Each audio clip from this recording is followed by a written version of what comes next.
Bonjour à tous et bienvenue sur cette quatrième vidéo de présentation de juridiction. Avant toute autre chose, nous vous invitons à vous abonner et mettre un petit pouce bleu. Si vous avez des questions, n'hésitez pas à utiliser les commentaires. Aujourd'hui, nous allons nous intéresser à la petite Estonie. Nous allons nous intéresser à la Lettonie et sa capitale Riga. Donc, comme pour Malte, comme pour la Géorgie, comme pour l'Estonie, nous allons étudier ça sous différents angles. La fiscalité des entreprises, le compliance des entreprises, fiscalité personnelle, compliance personnelle, et nous finirons sur un court résumé. Concernant les informations de la juridiction, la monnaie en vigueur est l'euro. Le contrôle d'échange, il n'y en a pas comme dans tous les pays européens. Principe comptable, la norme nationale ou l'IFRS avec un dépôt annuel. Les principales formes sociétaires sont la société à responsabilité limitée SIA et la société par action AS. La SIA étant la SARL et la AS étant l'équivalent de la SA. Concernant la fiscalité des entreprises, on va débuter comme d'habitude par le critère de résidence fiscale d'une société. En Lettonie, une société est résidente si elle est constituée en Lettonie, donc principe d'incorporation.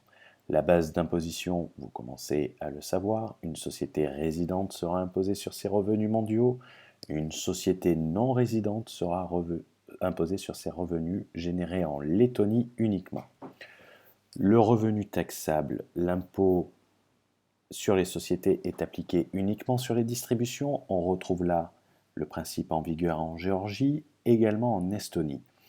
Les distributions comprennent les paiements similaires aux dividendes, les bénéfices cachés, les dépenses non commerciales, le paiement d'intérêts excessifs, le prêt consenti à des parties liées et les créances irrécouvrables. C'est-à-dire qu'à partir du moment où il y a un paiement d'intérêt excessif, si vous prêtez de l'argent à votre société et que vous mettez un taux d'intérêt à 10%, effectivement, ils retiendront que 2% est déductible et que les 8% restants seront considérés comme une distribution.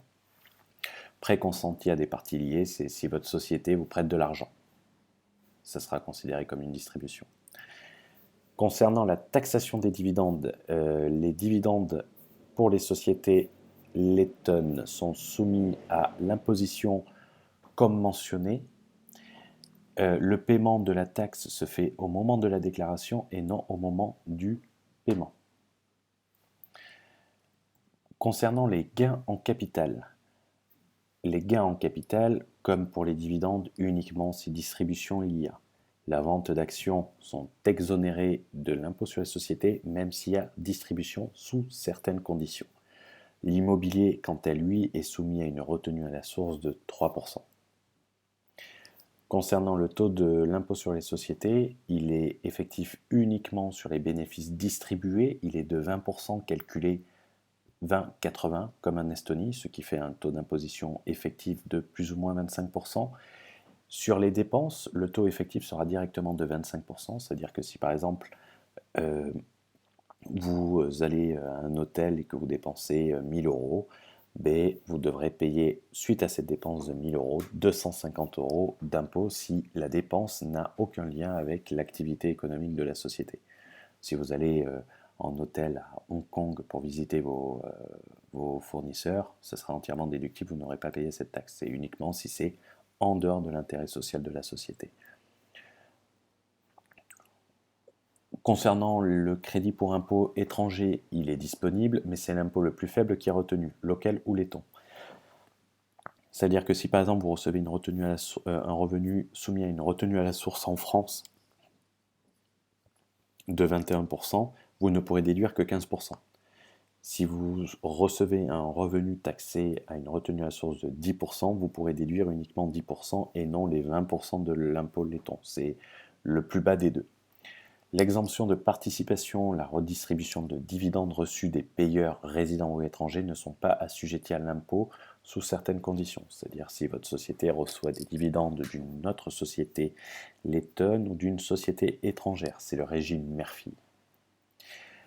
Les règles CFC, elles sont prévues comme tout pays européen par ATAD, Anti-Tax Avoidance Directive, Un établissement permanent est toujours considéré comme un CFC.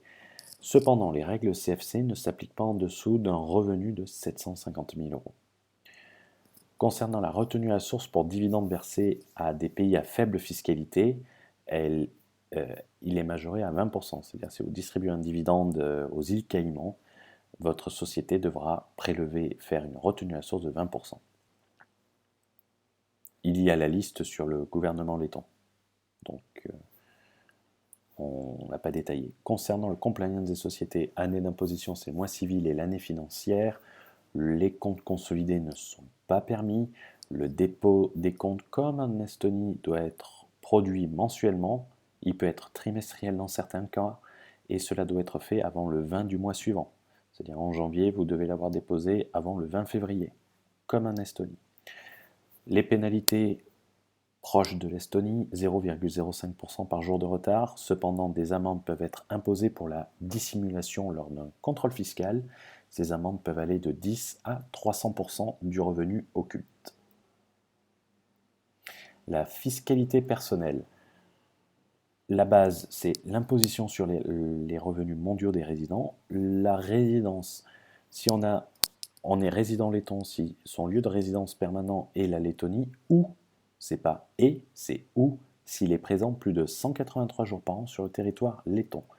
Concernant les gains en capital, généralement, ils sont imposés à un taux de 20%, une flat tax.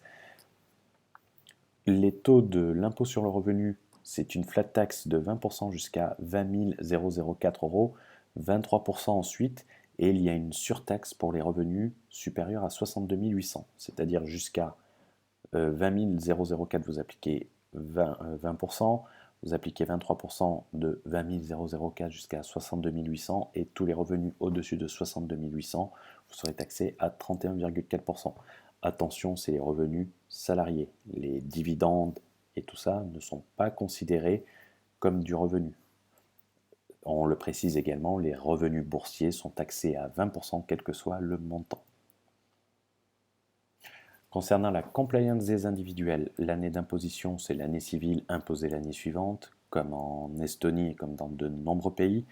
Le dépôt et le paiement, la déclaration doit être effectuée avant juin de l'année suivante et le paiement de la taxe 15 jours après. Mais il est cependant possible de diviser en 3 paiements le paiement de la taxe. Concernant la TVA, le taux standard est de 21%. Pour faire un résumé de la Lettonie, une imposition personnelle, elle est relativement faible, elle va de 20 à 23%, plus surtaxe au-delà de 62 500 euros. On rappelle que cette surtaxe sont pour les revenus du travail, pour les salaires. Concernant les dividendes et revenus boursiers, ils sont soumis à une flat tax de 20%. Concernant l'imposition des sociétés, c'est comme en Estonie, uniquement sur les bénéfices distribués au taux de 20%. Cela veut dire que vous avez le choix entre l'Estonie et la Lettonie. Ça permet de comparer les villes. Préférez-vous vivre à Riga? Préférez-vous vivre à Tallinn? C'est des choix personnels, mais le système fiscal est similaire. Le climat est similaire, c'est des goûts personnels. Personnellement, nous préférons Riga que Tallinn. Mais cela n'engage que nous. Voilà. Pour ceux qui veulent plus d'informations, comme d'habitude, on peut passer par la consultation individuelle. Il suffira pour ça de nous envoyer un mail à l'adresse qui est inscrite. Et on espère que ce format vous plaît. La prochaine vidéo sera demain et on peut vous donner en prémisse, ça sera la juridiction européenne la moins taxée. Allez, ciao ciao, à demain.